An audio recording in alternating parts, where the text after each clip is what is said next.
Attualmente nel mercato sono disponibili tanti tipi di action cam, con diverse caratteristiche tecniche e diverse fasce di prezzo. Vi lascio i link scontati in descrizione.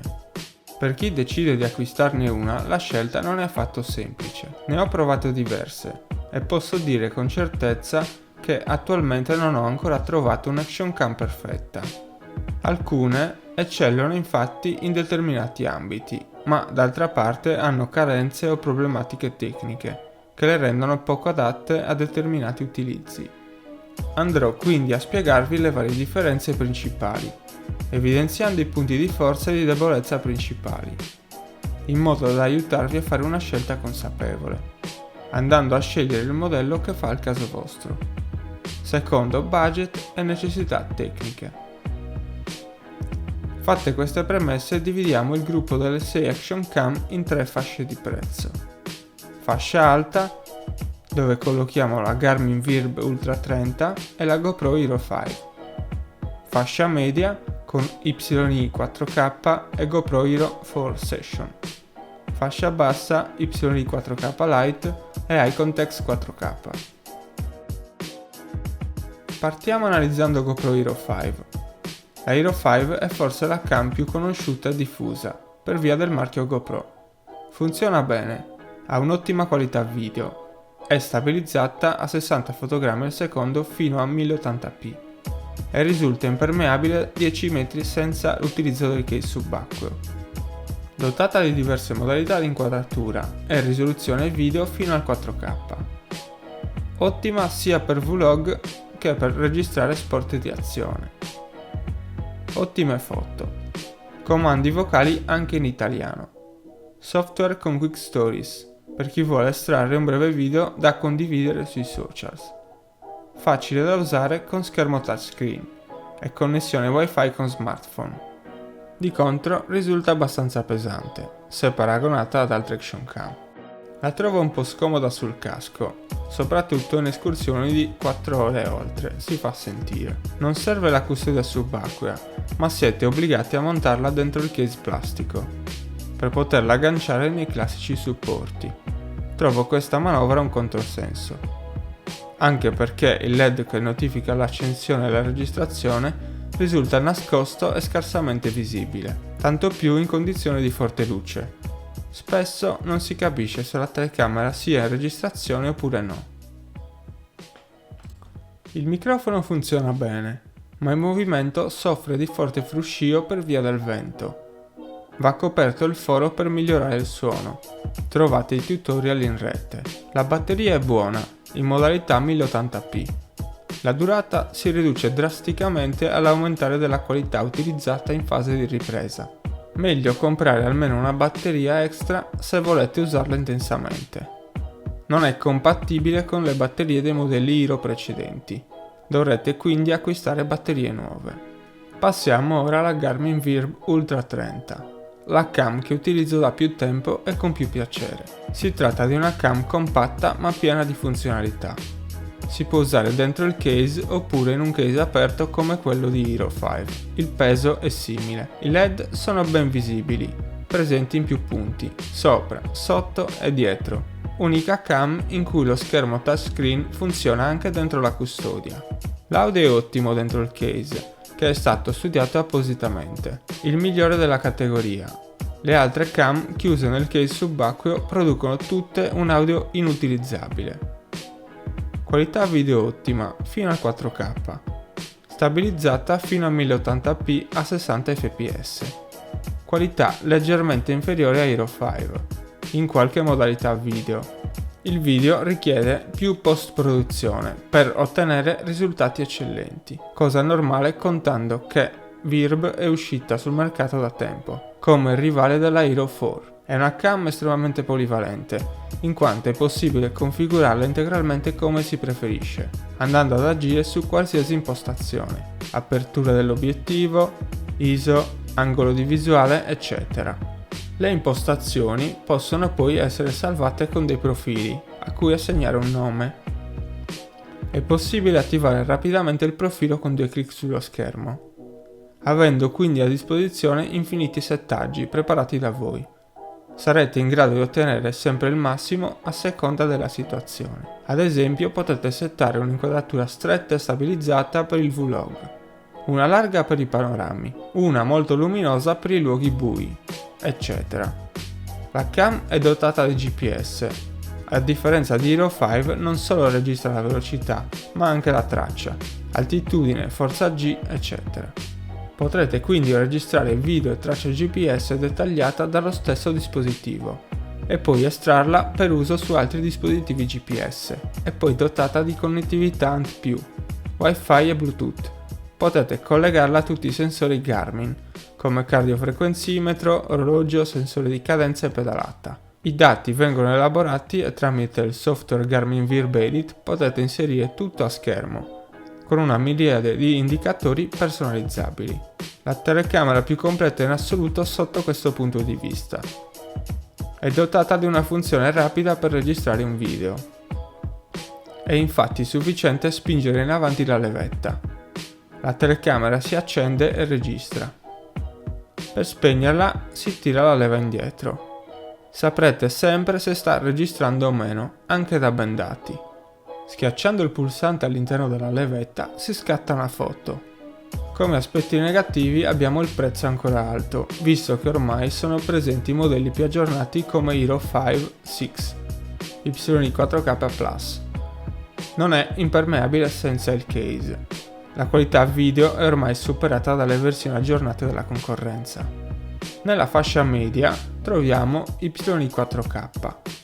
Qualità prezzo ottima. Qualità video eccellente fino a 4K. In modalità stabilizzata a 60 fotogrammi al secondo a 2,7K. Risulta la migliore per riprese stabilizzate in UHD. Ottime anche le foto. Schermo touch in retina. Facile da utilizzare anche con lo smartphone e telecomandi Bluetooth. Comandi vocali. Unica con modalità live per i social, come Facebook e YouTube. Unica con attacco a vite sul fondo, che la rende compatta senza bisogno di altri case. È quindi possibile attaccarla subito su supporti a vite, senza adattatori ulteriori. Case e batterie in comune con le sorelle 4K Lite e 4K Plus.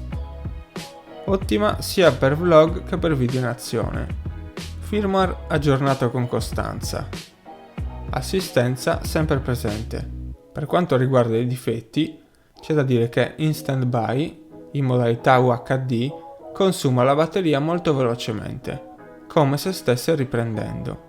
È necessario quindi spegnerla quando non serve, per salvaguardare la batteria. Questo procedimento rende il telecomando Bluetooth quasi inutile, in quanto una volta spenta la telecamera, all'accensione bisogna associare nuovamente il telecomando prima che lo riconosca. Microfono esposto come su GoPro, ma con una custodia protettiva in silicone si risolve. Sempre in fascia media troviamo Hero Session, la più compatta e leggera del gruppo. È possibile attaccarla sopra, sotto o di lato. L'inquadratura sarà sempre dritta. Impermeabile, senza custodie esterne. Stabilizzata fino a 1080p. Ottima in azione per vlog stealth, viste le dimensioni ridottissime. Pecche. Qualità video massima 1920 a 30 fotogrammi al secondo. Manca poi lo schermo, va configurata e controllata con uno smartphone, o si rischiano inquadrature sbagliate con scene tagliate a metà. La batteria non si può cambiare, quindi una volta scarica è fuori dai giochi. Ideale per sport acquatici o d'azione, entro un breve lasso di tempo, avrete infatti circa 1 ora e mezza 2 ore di autonomia. Per finire passiamo alla fascia bassa. In questa fascia si collocano l'opzione 4K Lite, che è una versione con meno pretese della sorella maggiore, riprese stabilizzate fino a 1080p con 60 fotogrammi al secondo, per riprese molto fluide in azione, 30 fotogrammi al secondo per vlog a 2,7K, autonomia batteria buona, schermo touch, dotata di meno funzioni, qualità video più bassa, foto nella media. Come contro, la qualità video è distante dalle top di gamma. Il 4K è disponibile solo per il timelapse, ottima per chi vuole fare riprese in azione senza spendere molto. o come camera supplementare. Io la uso infatti come retrocamera, dotata sempre di attacco a vite. Troviamo poi l'Icon Text 4K, che per circa 60-70 euro consente incredibilmente riprese in 4K, anche se la qualità video è ben lontana dal 4K delle top di gamma. 1080p a 60 fotogrammi a secondo per l'azione, ma purtroppo la camera è senza stabilizzazione elettronica e le riprese in movimento risultano troppo mosse. Arriva con custodia subacquea, case esterno e tanti altri accessori, tra cui un comodo telecomando che consente di azionare e interrompere un video o scattare una foto. La telecamera non è granché, ma il telecomando risulta il più comodo tra tutti quelli provati. Funziona sempre, anche senza essere associato. Una volta accesa spenta l'Action Cam. Display statico sul retro. Va azionata con i 4 pulsanti, o più comodamente tramite smartphone via Wi-Fi. Consigliata per chi vuole affacciarsi sul mondo dell'Action Cam per fare vlog semistatici, o comprare una camera senza pretese per immortalare le vacanze con gli amici. Sconsigliata per sport con molto movimento. Le riprese risulteranno molto mosse. L'audio dentro il case risulta inservibile. Viene tuttavia fornito anche il case esterno o un coperchio forato. In tal caso l'audio è adeguato alla fascia di prezzo. Facciamo ora un breve riepilogo generale. Se avete un budget alto e volete una camera aggiornata, puntate dritti alla GoPro Hero 5, qualità eccellente. Se però amate smanettare con le impostazioni, se praticate ciclismo ed avete già altri accessori Garmin, fate il pensiero per la Virbu Ultra 30. Stessa cosa se fate sport con giri in pista. È ottima per simulare via software i contachilometri di auto e moto con i vostri dati. Programmata anche per sport di volo e vela, con forza G, giri, tempi, traccia GPS, eccetera. Camera davvero ancora molto valida. Ci produco il 90% dei miei video. Levetta per azionare la ripresa rapida ed imbattibile. Per un budget più basso, per riprese action o vlog, andate sul sicuro con la Y4K. Ottima cam con foto e video. E consente anche di attivare i live con i social. L'unica in questo confronto. Per sport acquatici o se cercate la comodità assoluta in fatto di minimo ingombro e peso, con attacchi in posizioni difficili, andate senza pensieri sulla Session, tenendo però a mente che la batteria non si può cambiare e avrete a disposizione circa un'ora e mezza a 2 di autonomia. Se il budget è ancora più basso e volete riprendere sport in azione, scegliete Y4K Lite. Per il vlog, meglio puntare direttamente alla versione 4K.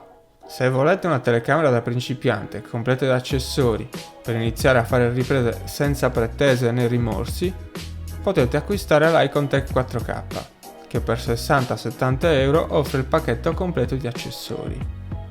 Tenete a mente che tutte le Action Cam sono sprovviste di memory card. Maggiore qualità video richiede una scheda SD di maggiore qualità e dal costo maggiore. Tenete quindi in considerazione altri 30-50 euro per un'adeguata scheda SD. Ugualmente, per lavorare sui 4K e 2K serve un computer prestante, diversamente non potrete elaborare i files. Spero che questo video vi sia stato utile. Se avete ancora qualche domanda o suggerimento lasciatemi un commento. Considerate di iscrivervi al canale e attivate le notifiche per stare aggiornati sui prossimi video. Vi lascio i link scontati in descrizione. Grazie e alla prossima. Ciao!